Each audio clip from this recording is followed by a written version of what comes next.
Okay, perfect. So I will pass over to Sophie, who can kind of kick us off here, and we'll go ahead and get started. And as people just continue to join, hopefully they can get caught up to speed. But if you want to go ahead and take it away, Sophie.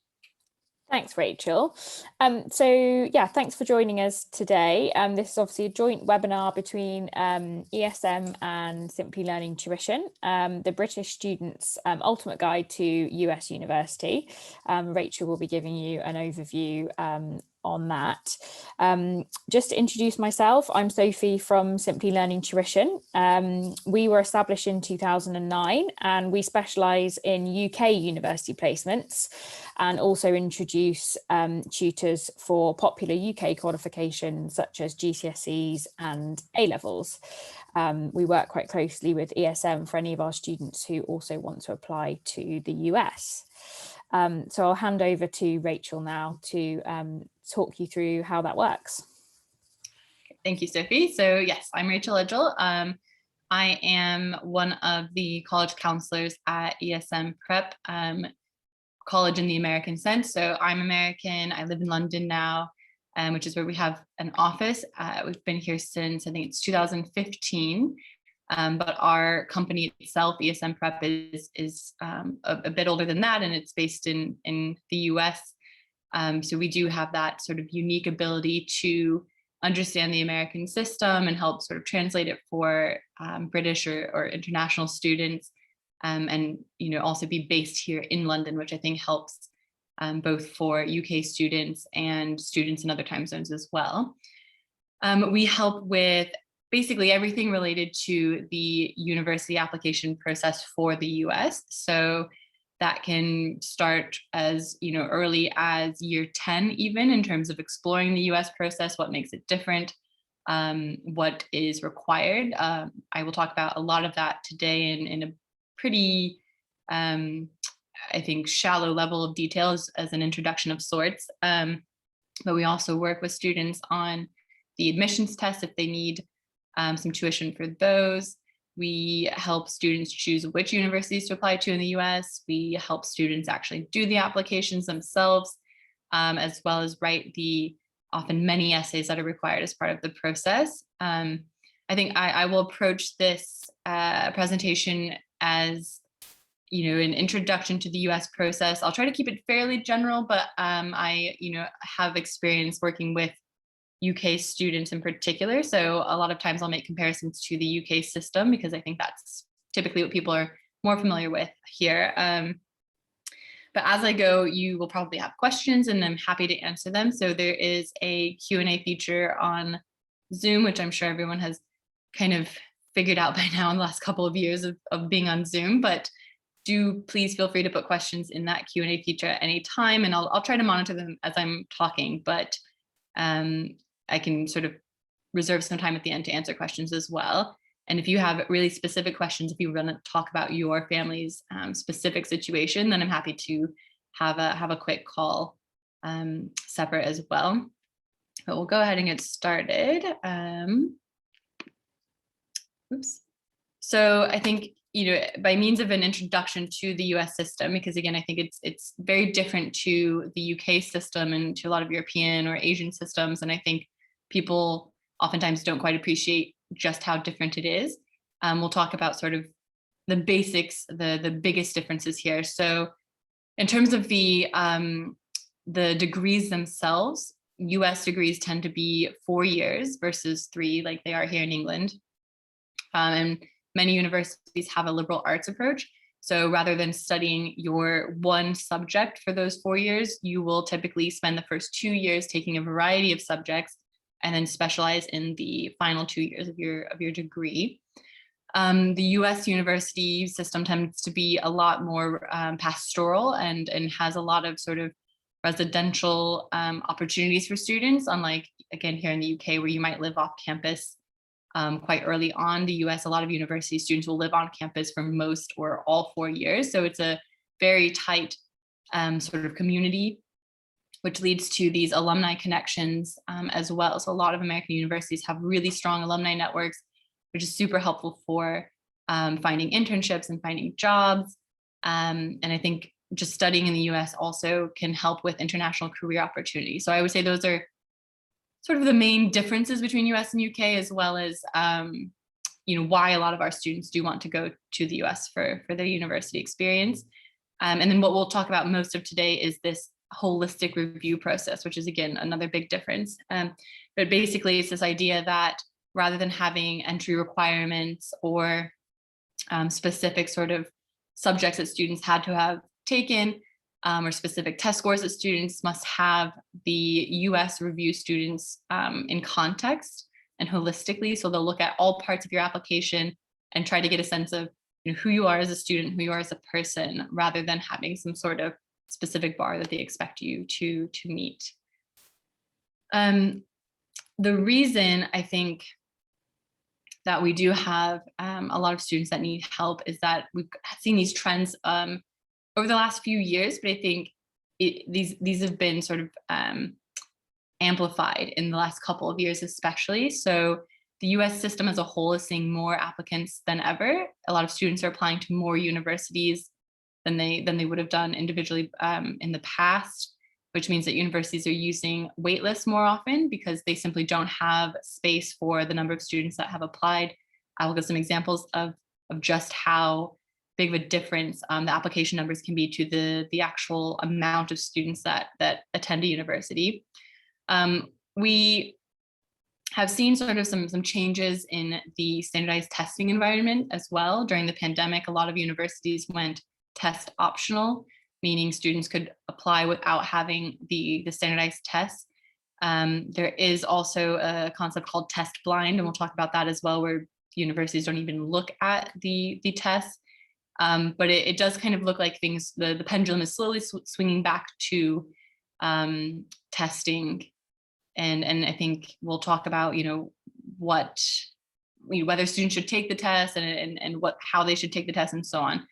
And then finally, another trend that we're seeing is that there's a higher rate of admission for early applications.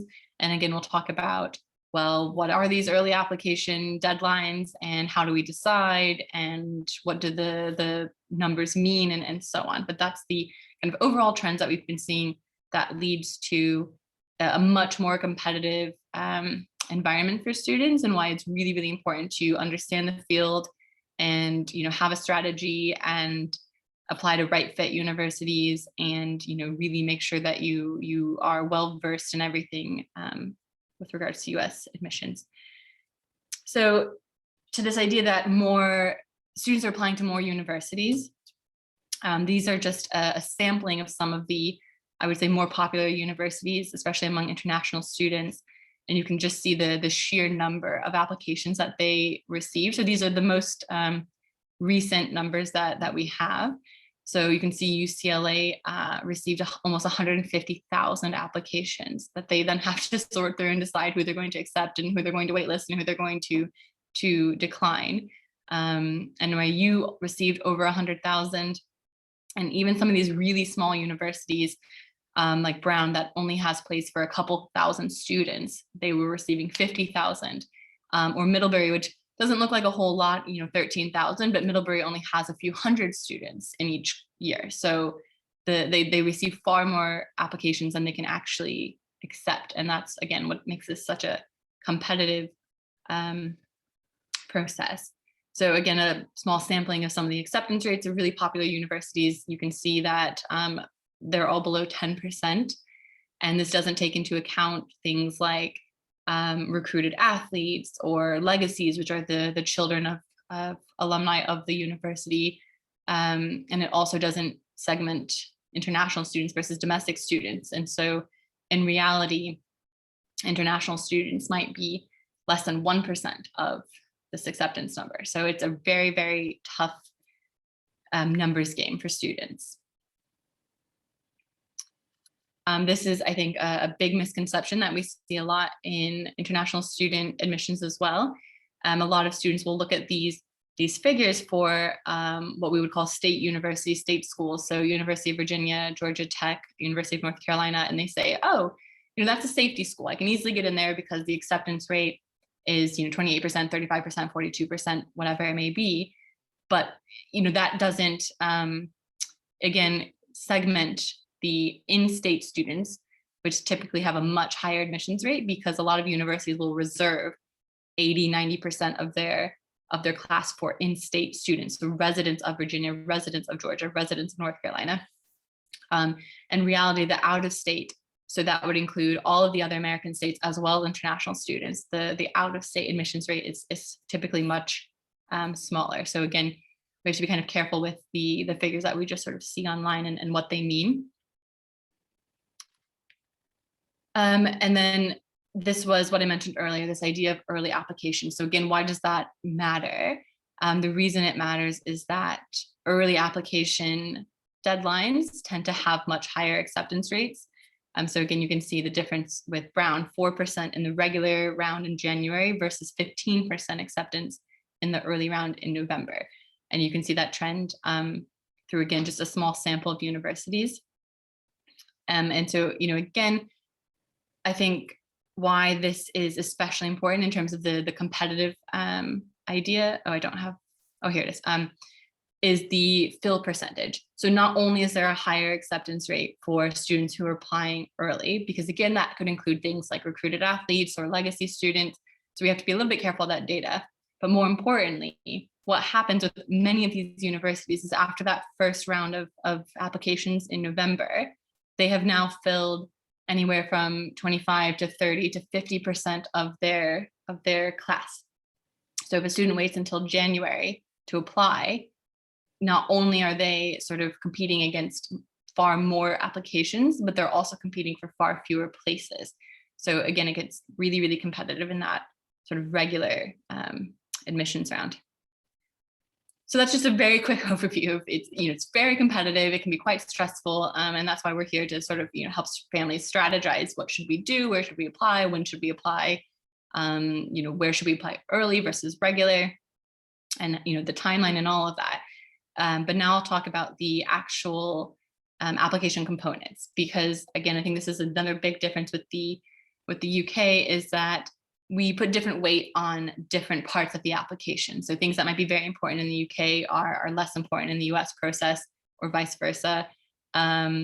We might use the same word for something like the personal statement, for example, but it actually has a very different meaning in terms of the purpose of that component in the application process. So we'll go through, these 7 sort of main components of an American application. Oh. Okay, sorry, my slides are skipping around everywhere. This is a rough sort of timeline of when the different components matter. So, you can see going all the way back to 9th grade, which in the UK system is year 10. So going all the way back 4 years from when a student finishes school, universities are looking at, these different parts of a student's academic and extracurricular life. So they're looking at courses and grades. So what are the subjects that a student has taken and how well are they doing in them? So in some places like the UK, you might be a little bit limited in terms of what's available. If you're taking GCSEs, right, you're only able to take whatever GCSEs are available in the country, whatever GCSEs are available in your school. But they will look at that in context. That's that idea of holistic admission, is they will think about, well, what is sort of typical at the student's school and how did this student sort of challenge themselves in comparison. They will look at any extracurricular activities that a student has done all the way back to 9th grade or year 10. And they will also consider if a student has demonstrated any interest in the university. So if you've attended a summer program on campus, if you've been signed up for their email list, or if you've attended an information session, anything like that. So again, I'll go into more detail about exactly what that is and why universities care about it. But those are the things that even as early as 9th grade, year 10, students can be thinking about strategically if they know that they want to go to the US eventually. So all that carries on through 10th grade, which is year 11. And then I would say that the application process really picks up in 11th grade, which is year 12 here in the UK.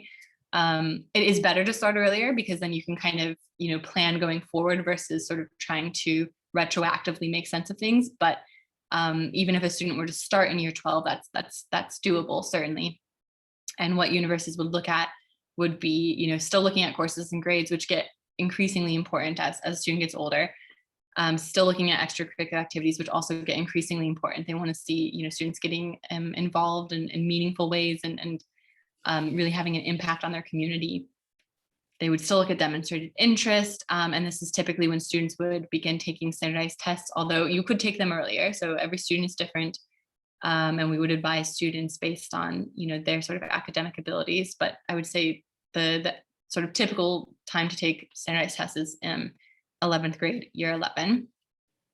And then typically towards the spring or summer of that year is when the essays get underway. But again, there's usually some brainstorming and pre-work that happens before that as well. And then finally, in the autumn of 12th grade or year 13, we're still looking at all of these things, but this is when the actual application is due. And so that's when recommendation letters would come into play. You could ask them earlier than this, but this is when they're actually submitted. And this is typically when the interviews would happen after the application is submitted. And we will talk about, the big differences between interviews in the US and the UK as well.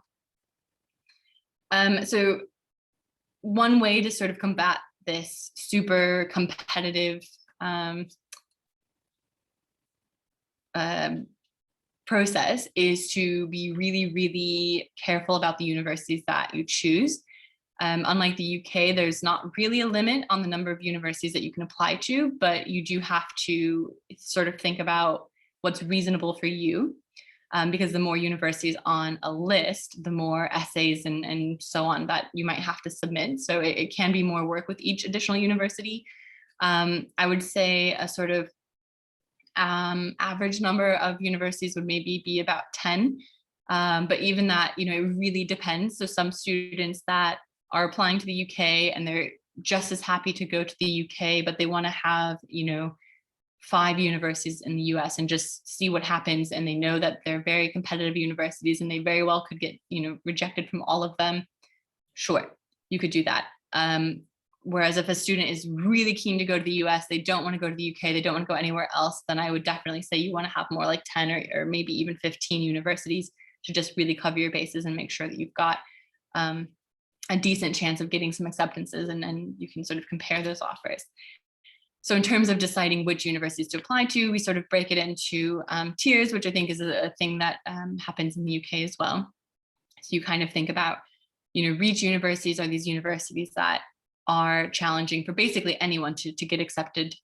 So this would be the super selective universities like the Ivy League, Harvard, Princeton, Yale, really any university that has less than 20% acceptance rate. I would consider reach for any student, no matter how good your grades and test scores and so on are. They just receive so many applications that it's just a numbers game to stand out. So those would be reach universities. Maybe you have a few of those, but you wouldn't want your entire list to be reach unless you have a very solid backup in the UK or whatever your home country might be. Target universities are universities where you really fit the profile of the average admitted student, and they're a little bit less selective in terms of the number of students that they accept. And then safeties are universities that you are just as happy to go to, but that are much, much easier to get accepted to in terms of the number of applications or in terms of your academic credentials.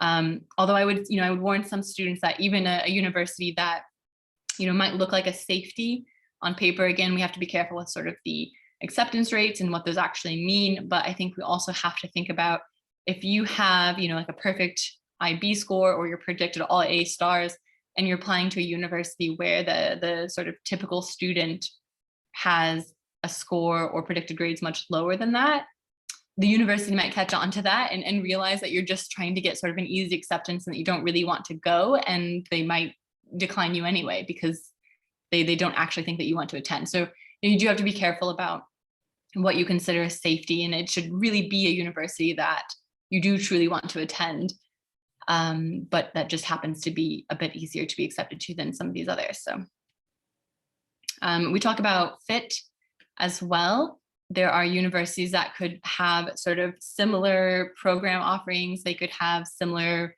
sizes and so on, but they might have different campus cultures. They might have different geographic locations, which can make a big difference in terms of what a student is able to do in their free time.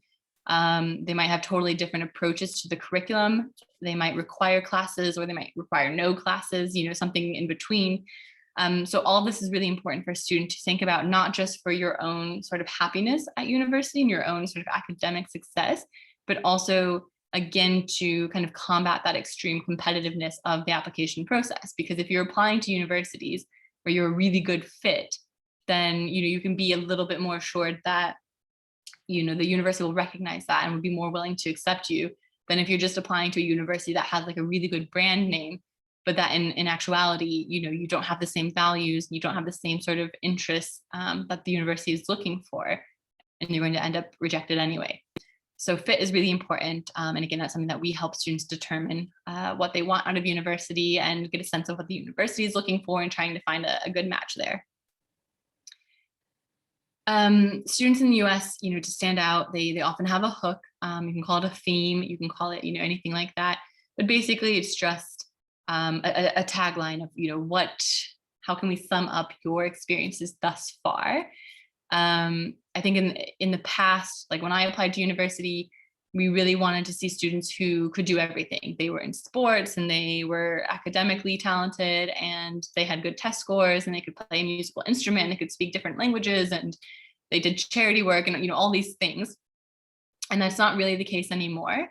For some students, that's fine. If that's really, you're good at many things and you're interested in many things, then certainly follow those interests.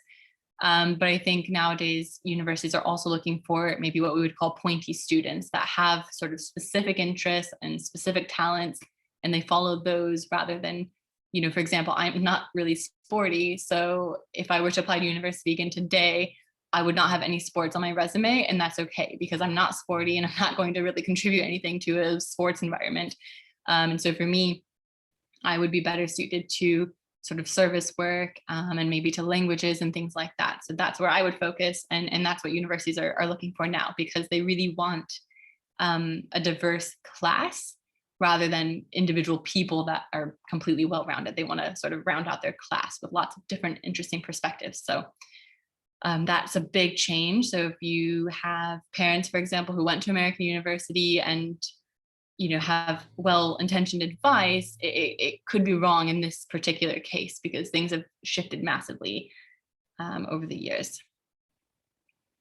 So just to go into a little bit more detail about each of these components and what students can do about them, essentially, the courses and grades, so the academic side of things, for most students, this is by far the most important part of your application.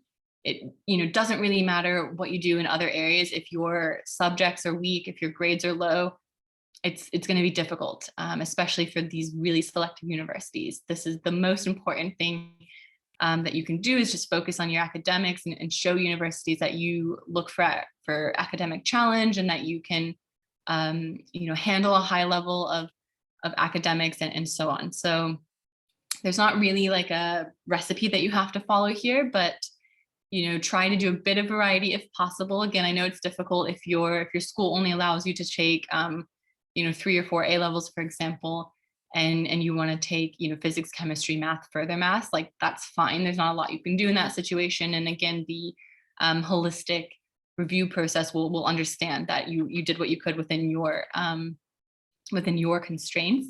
But if you can get some variety, that's typically nice, just to sort of explore different subjects.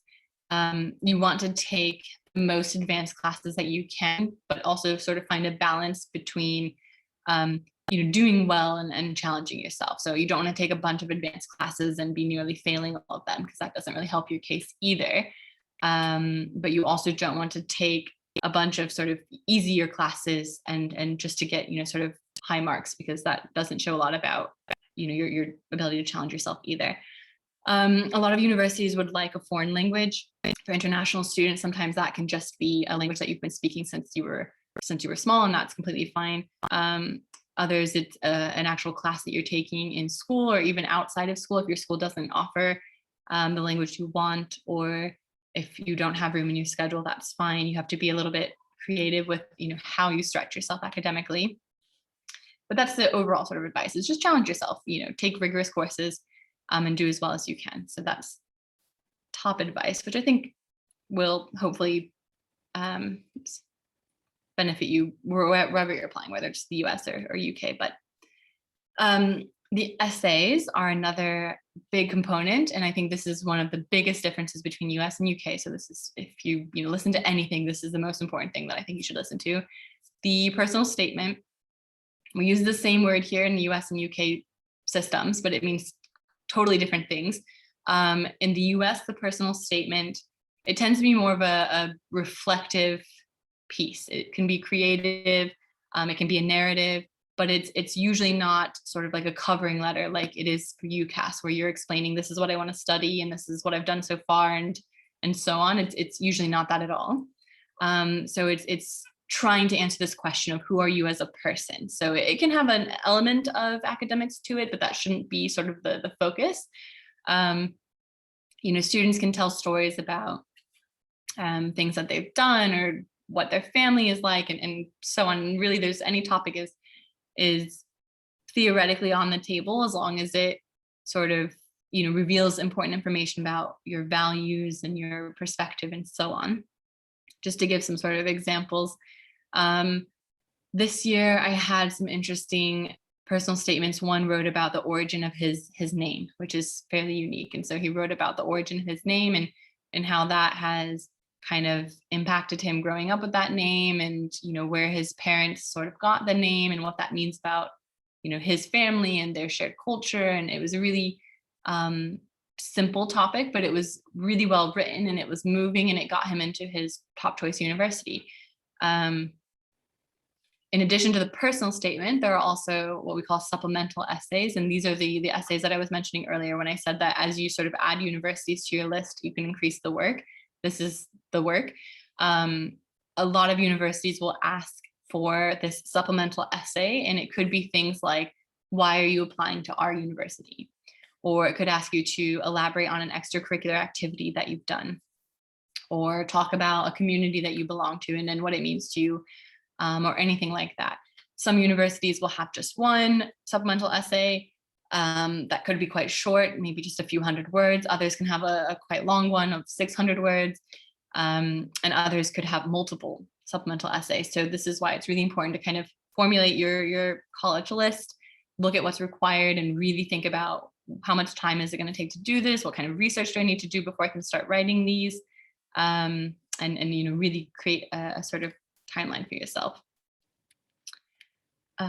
So standardized tests. I won't go into a lot of detail about the specifics of the tests on this call, because otherwise we will be here for hours. But I'll give you a rough overview. And again, if you have specific questions, I'm happy to talk about them individually. But basically, there are two main test companies, the SAT and the ACT, both of which test similar skills. They just do it in slightly different ways. Universities have no preference for which test you take. They just want to see one of the two. You can take both if for whatever reason that makes sense to you, but typically students just choose one that they're better suited to. And you can see there's differences in sort of the timing and differences in how science is incorporated. For example, in ACT, science is a separate section, and SAT, it's kind of woven throughout the other sections. So students will choose which test just sort of makes more sense to them, and that's what they'll focus on. They typically take it, I would say, at least 2 times, maybe even 3, 4, it depends on the student. And the sort of ideal score depends again on where you're applying, what your abilities are, and that's something that you would work through with a tutor. But that's the kind of overview. The ACT is computer-based for international students, and the SAT is going digital. This is 2024, but I actually think it's 2023 for international students. So it'll be digital sooner for international students. We don't actually know a lot about what that looks like yet, but we are working on it. And then here's just, again, a quick overview, and I'm happy to send this to anyone if they want to read this in more detail, but it's sort of how to decide which test is right for you. Really the best way to do it is to actually take a practice test of both and then compare your score. But on a sort of surface level, you can kind of see the differences in how math is approached on both tests, or how the sort of reading section is different, and so on. Just to touch quickly on this idea of test optional, test blind that we were talking about earlier. So a lot of universities went test optional during the pandemic because it was just impossible to actually take a test. But they are now releasing more and more of that data about what that looked like from those admission cycles. And I would say on average, it looks like more students with tests have been accepted than those without. And for our students, we always recommend that they take a test if they can, and if the score is representative of their abilities, because it's just one more data point in support of your application. Versus if you don't take it, the universities, they might be okay with that, or they might wonder, well, why didn't they take the test? Is it that they weren't prepared? Is it that they didn't do well? I don't know. So we just don't want to have any kind of doubt in their mind. So we tend to recommend just taking it as we've done before the pandemic. And some universities are going back to requiring it, actually. So recommendation letters, again, these tend to be a little bit different to the UK. It's not really something that students have a lot of control over. You do request them, so you get to choose who is your recommender, and you can certainly offer some suggestions for what they might put into the letter. If your school isn't familiar with the American process, they don't send a lot of universities to the US, then it might be helpful to kind of give them some advice on what the letter should be like in comparison to a UCAS reference. But there's typically two teachers, academic teachers, that you would ask, and then something called a counselor, which is some sort of pastoral role. So it could be your form tutor, it could be your head of sixth form, anything like that. It could be your university's advisor at school. Just someone who can kind of describe you in the school as a whole and talk about your impact and your contribution. Whereas your teachers will focus more on who you are as a student. And again, we're talking more outside of the academics, because they can see that in your subjects and in your grades. They know that you're academically talented, but what they want to know is, do you help your classmates when they have a question? And do you go above and beyond when you do your homework, or whatever it is that kind of shows what it's like to actually teach you. Extracurricular activities tend to be much more important in the US process than they are in the UK. So I would say, in summary, what they're looking for is, again, what's your impact on a community? So whether that's your school community, whether that's your sort of religious organization outside of school, whether that's a service organization, it doesn't really matter. It could be a part-time job, whatever makes sense in your life. What's your impact? How long have you done it? What kind of leadership have you taken on? How have you grown as a person since doing it? How have you helped other people? Whatever that looks like, that's what they want to see. So when you're sort of younger, in year 10, in ninth grade, you kind of start exploring things and trying them out, and just hone that over time, and really be thinking about, how can I make an impact as I get more and more involved in this. Interviews, again, quite different to the UK. So they tend to be much less formal in the US. They tend to be a conversation with usually just an alum of the university. So for example, I used to do the alumni interviews for Princeton because I went to Princeton. And so every year I would have a handful of students that are applying, and I would call them and I would just ask them questions about what they study at school and why they're applying to Princeton. And fun questions like, can you recommend a good book that I should read? And, things like that. So it's really not a subject specific test like it is here in the UK.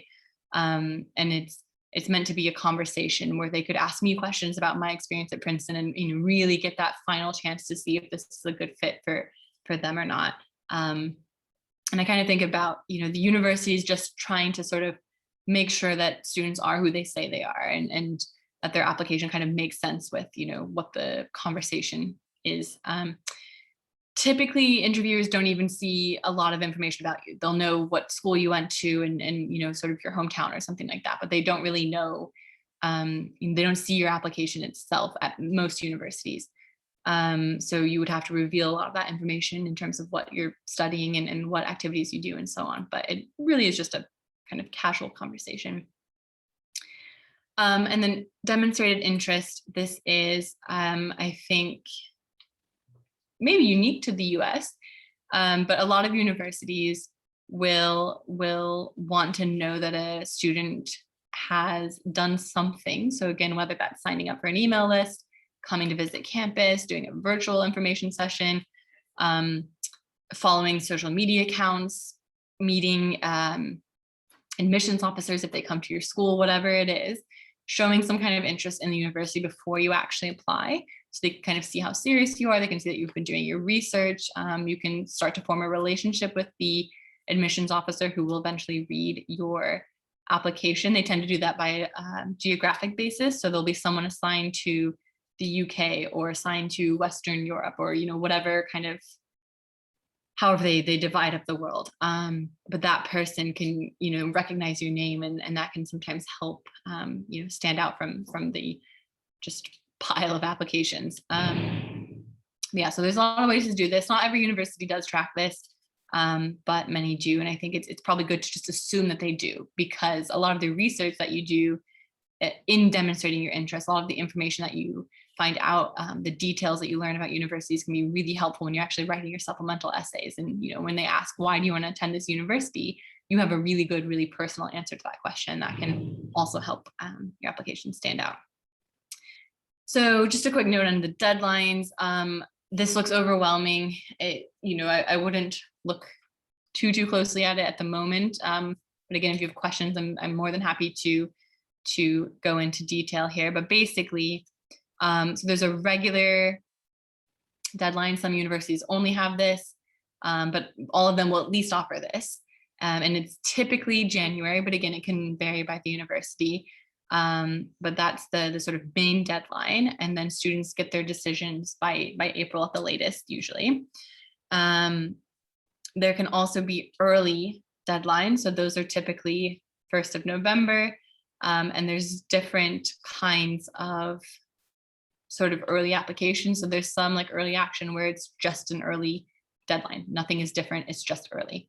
And then there's a couple of others where there can be some restrictions. So if a student applies restrictive early action, for example, they can only apply to one university at that early deadline. And then they can apply to more in January and make their decision in April.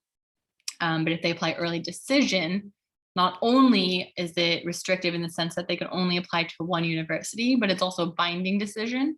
So if they're accepted, they must enroll at that university, and you're not able to apply anywhere else. You're not able to attend anywhere else. And so it's a much bigger decision, and it, you know, is something that takes a lot of talking about as a family sometimes, but those are the early. And then there's also rolling, which is basically, you know, the earlier you apply, the better, basically. And they just continue accepting applications until they've filled all of the places. I would say that's the least common of the decisions or the deadlines. So I'll give you some time to, if you want to type any questions in the chat, but in the meantime, I'll just address some of these frequently asked questions that we do get asked. And then if you have specific questions, if you want to start typing those. You know, is it possible to apply to international, so, you know, maybe UK and US universities at the same time? Short answer, yes, absolutely. Longer answer is that you need to really plan it then. You need to start earlier for both, probably. So even whatever the normal sort of time that you would start for UCAS, you would maybe even want to add a couple months on top of that, just to make sure that you've got plenty of time to do everything that you need to do for both systems. How many universities? So I mentioned this earlier, I would say typically it's about 10, but it could be fewer than that. It could be more than that. It just depends on that student specific situation. A lot of times we'll get questions about these kind of brand name universities like the Ivy League, and, you know, oh, I don't want to apply anywhere besides, you know, the Ivy League or Harvard or wherever, which again, you know, is fine if you want to, if you do have a sort of another option, like you've got some perfectly good university choices in the UK, then sure, you can, you know, kind of take your shot and apply to these super selective universities, and, you know, just kind of accept that you very well could be rejected from all of them. But I would also point out that the US has thousands of universities, you know, it's like 4,000 something universities. and many of them are very good universities. I don't know all 4,000 because that just does not fit in my brain. But even the top, couple hundred are all really good universities. And just because an international student or family hasn't heard of a university doesn't mean that, employers haven't heard of it, or doesn't mean that it's not, a really well-respected university in the US or in a particular industry or something like that. So I would say definitely open your mind to sort of more than just these brand name universities. And then, perfect grades and test scores. No, you don't need them, but of course it helps. I'm never going to tell a student don't have, sort of perfect grades, perfect test scores. But just because you don't have those, again, there's no entry requirements. So you do the best that you can do. And then, you apply, and it's a holistic process, and they'll consider every part of your application, but do the best that you can, certainly. And then in terms of the number of extracurricular activities, I would say in general, it tends to be better to have sort of quality over quantity. You don't want to have 10 activities where you're just kind of showing up once a week and you don't really have an impact. It's better to have, 1 or 2 where you're really making an impact and you're spending a lot of time on them. But again, it's specific to each student, and it's okay to have a mixture. It's okay to have some activities where you're really involved and some where you're not that involved, but you just enjoy it. That's okay too. But I would say it, sort of depends, but in general, sort of quantity or quality over quantity for extracurricular activities. Okay, so I don't see any specific questions in the Q&A, but as I said, if anyone wants to talk more specifically about their situation, I'm happy to do that. Let's see, I don't know if my email is on the last slide. It's not, but I'll put my email in the chat. Otherwise, if you have Sophie's email, she has my email as well. And you're more than welcome to just reach out and we can schedule a quick call. Yeah, so I'll just leave you with these sort of final thoughts. So, do your research, make sure you kind of understand what universities are looking for, and that will make it a little bit easier to get acceptances. You can certainly take chances on unusual subjects or unusual extracurricular activities. Universities, they like to have that, like I said, that well-rounded class. So they want people who are going to bring an interesting perspective. So you definitely don't have to do what everybody else is doing if that's not what you want to do. But really it's a numbers game. You saw the figures earlier. Sometimes it's just unimaginable numbers of students applying to a university. So there's not really a secret of, this is how you get into X university. You have to kind of hedge your bets and apply to, different universities where you think you're a good fit academically and socially and culturally and so on. And, just kind of do your best.